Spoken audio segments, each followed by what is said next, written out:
அது பரவாயில்லைங்க. என் ஒய்ஃபு கிட்ட காஃபி கேட்டேன், எடுத்துகிட்டு வந்து வச்சாங்க.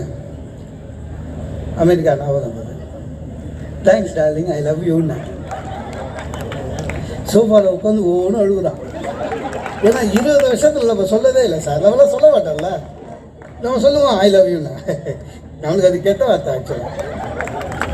ஐயோ இல்லை, thanks darling I love you இல்லை, உட்காந்து சோஃபாவில் அழுகுறான். அதாவது ஐ லவ் யூன்னு அவளை சொன்னதை அவள் நம்பவே இல்லை.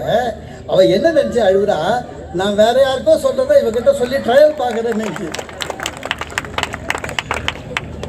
ஒன்றும் பண்ண முடியாது சார். எதுவாக இருந்தாலும் சார் நகைச்சுவை இருந்தாலே போதும் சார், பாதி வெற்றி வந்தோம் சார்.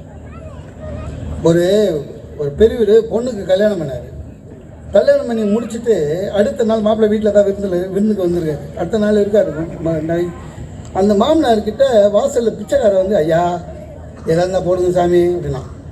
மாமனார் சத்தமாக சொல்கிறாரு, இருந்ததெல்லாம் நேற்று தான் ஒருத்தருக்கு போட்டேன் போயா அப்படின்னு. சார் மாப்பிள்ளை கேட்டுட்டான் சார். பாப்பி உண்மை தானே, கேட்டுட்டான். ஆனால் மாப்பிள்ளைக்கு கோபமே வரல, சிரிக்கிறான். ஏன்? அவர் சொன்ன விதம் நகைச்சுவை. ஒரு ஆஃபீஸருங்க, கவர்மெண்ட் வேலையில் ஒரே வருஷம் ஒரு போஸ்டில் இருந்தார். ஒரு 20 கோடி ரூபாய் ஊழல் மாட்டிக்கினார். கேஸ் கோர்ட்டுக்கு போயிடுச்சு. ஜட்ஜி கேஸ் ஷீட்டை கட்ட பார்க்குறாரு. ஒரே வருஷத்தில் 20 கோடி. அந்த ஆஃபீஸரை பார்த்து ஜட்ஜி கேட்டார், ஒரே வருஷத்துலையா 20 கோடியா அப்படின்னாரு. அந்த ஆஃபீஸர் கை கட்டின்னு சொல்கிறாரு, சார் நீங்கள் என்ன ஆச்சரியத்தில் கேட்குறீங்களா இல்லை ஆதங்கத்தில் கேட்குறீங்களான்னு. ஜட்ஜி சிரிச்சிட்டாரு.